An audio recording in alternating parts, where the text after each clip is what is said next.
While the gunman was inside Marjory Stoneman Douglas High School killing people at random, a trained Broward County Sheriff's deputy did nothing. Devastated, sick to my stomach. There are no words. The Broward County Sheriff revealing the stunning news that one deputy, Scott Peterson, who was armed and in uniform, clearly knew there was an active shooter, but stayed in his position outside Building 12. The sheriff says video shows the deputy doing nothing for more than 4 minutes while the bullets flew inside. The shooting lasted about 6 minutes. Deputy Peterson has since resigned. When reporters asked what he should have done, Went in, addressed the killer, killed the killer. And new information tonight that Peterson wasn't the only sheriff's deputy who failed to act. Now, Coral Springs police sources tell CNN that 3 other Broward County sheriff's deputies also remained outside, pistols drawn but hiding behind their vehicles. It's unclear if the shooter was still there when they arrived, but not one of them had gone into the school. It was the Coral Springs officers who were the first to go in. Meanwhile, during the shooting, another key misstep. Turns out the surveillance video security teams were watching in hopes of locating the 19-year-old gunman in the school had been rewound. The 20-minute video delay led authorities to believe the gunman was still in the building, when in reality, he was long gone. The delay never put us in a situation where any kid's lives were in danger. Long before the shooting, there were warning signs that went nowhere. Even the FBI missed a major red flag. CNN has reviewed a transcript from a January 5th call this year. A tipster close to the Parkland shooter warning the FBI that the teen was, quote, going to explode. The female tipster spoke of his social media posts about guns and his violence in school, saying she feared him getting into a school and just shooting the place up. The FBI has admitted that proper protocols weren't followed on a key tip about the suspect just weeks before the attack. There was a mistake made. We know that. But it is our job to make sure that we do everything in our power to ensure that does not happen again. Also, the Broward County Sheriff now revealing their office had received 18 calls related to the suspect over the past decade. In a 2016 call, officers got a tip that he planned to shoot up an unknown school.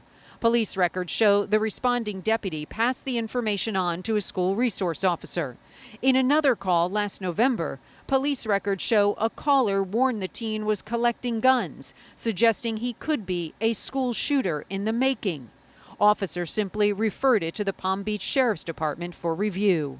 Also last year, a family in Palm Beach County alerted police that the suspect had put a gun up to someone's head. The suspect himself called 911 about the incident.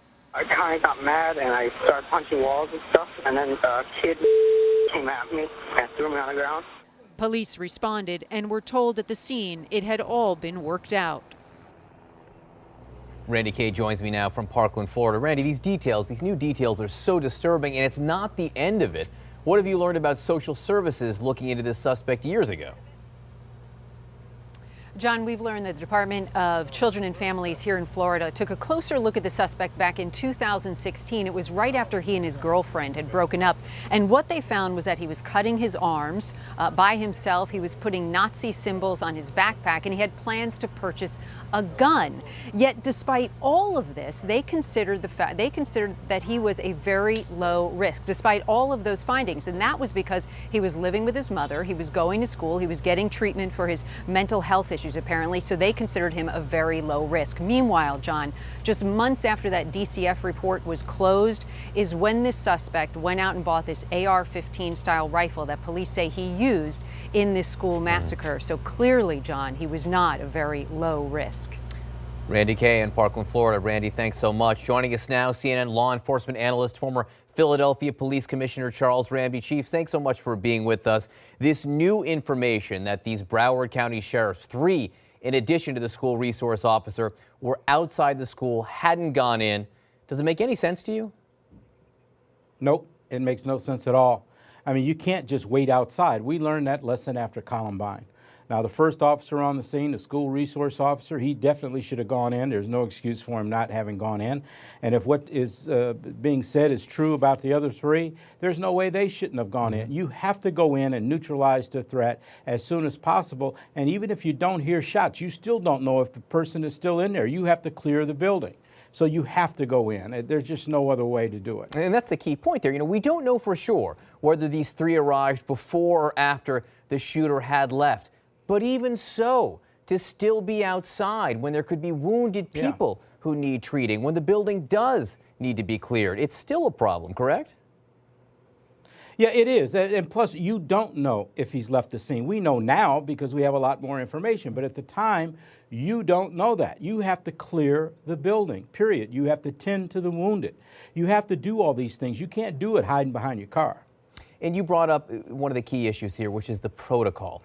After Columbine, the protocol changed. Before that, it was secure the perimeter and wait. But now police are trained differently. Explain.